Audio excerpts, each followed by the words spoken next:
আসসালামু আলাইকুম। আশা করি সবাই ভালো আছেন।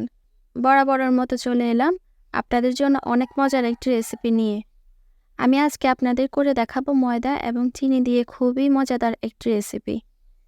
সেটা হচ্ছে ডোনাট। আশা করছি আমার আজকের রেসিপিটা আপনাদের কাছে ভালো লাগবে এবং সহজও লাগবে। ভালো লাগলে আমার চ্যানেলটি একটি সাবস্ক্রাইব করে রাখবেন, পাশে বেল বাটনটি অন করে রাখবেন আমার পরবর্তী ভিডিওর নোটিফিকেশন সবার আগে পাওয়ার জন্য। চলুন তাহলে দেখে নেওয়া যাক রেসিপিটি বানাতে কি লাগছে। প্রথমে একটা মিক্সিং বোলে নিয়ে নিচ্ছি 2 কাপ ময়দা। যদি ময়দা না থাকে সেক্ষেত্রে আটা দিয়েও এটি বানিয়ে নিতে পারবেন। দিয়ে দিচ্ছি লবণ হাফ চা চামচ বা স্বাদ মতো। তারপর দিচ্ছি 1 চা চামচ ইস্ট। ইস্টটা 1 চা চামচই দিবেন, বেশি দিবেন না, বেশি দিলে ইস্টের গন্ধ করবে, খেতে পারবেন না। আর দিয়ে দিচ্ছি চিনি 3.5 টেবিল চামচ। সাথে দিয়ে দিচ্ছি সয়াবিন তেল 2 টেবিল চামচ। এরপর এতে অ্যাড করে দিচ্ছি কুসুম গরম তরল দুধ। আপনারা চাইলে পানি দিয়েও এটি তৈরি করতে পারবেন, তবে দুধ দিয়ে তৈরি করলে এর টেস্টটা অনেক ভালো আসে। আমি সবটুকু দুধ একসাথে দিচ্ছি না, অল্প অল্প করে দিয়ে মিশিয়ে নিচ্ছি।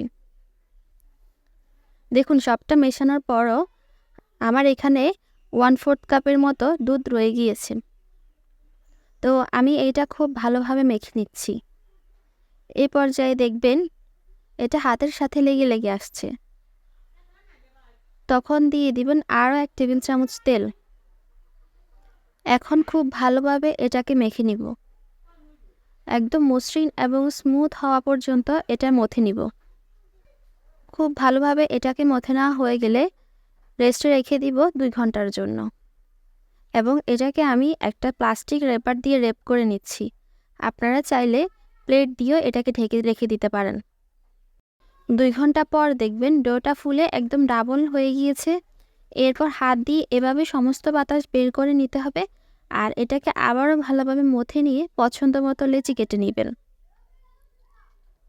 তারপর একটা লেচি হাত দিয়ে নিয়ে এভাবে গোল করে নিয়ে একটা কাটার দিয়ে মাঝখান বরাবর কেটে নিতে হবে। আসলে এটা বলে বোঝানো সম্ভব না, আপনারা একটু খেয়াল করে দেখলেই বুঝতে পারবেন। একদম সহজ একটা প্রসেস। আবার আপনারা চাইলে এভাবে গোল করে তারপর আঙ্গুলটা ময়দার মধ্যে কোট করে মাঝখান দিয়ে ছিদ্র করে নিতে পারেন। এভাবেও ডোনাট তৈরি করা যায়।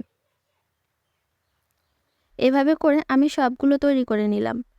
এরপর প্লাস্টিক র্যাপার দিয়ে উপরটা ঢেকে রেস্টে রেখে দিব আরও আধা ঘন্টার জন্য। আধা ঘন্টা পর ডোনাটগুলো আরও একটু ফুলেছে।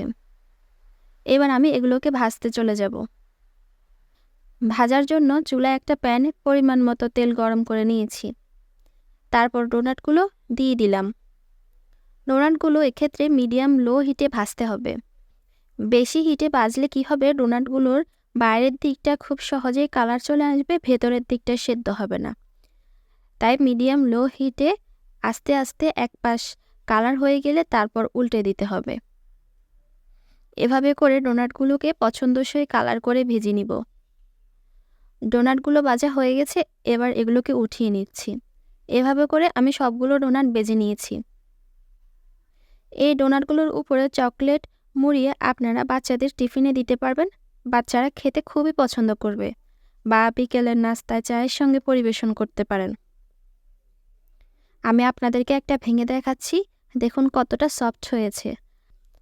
আশা করছি আমার আজকের রেসিপিটা আপনাদের কাছে ভালো লেগেছে।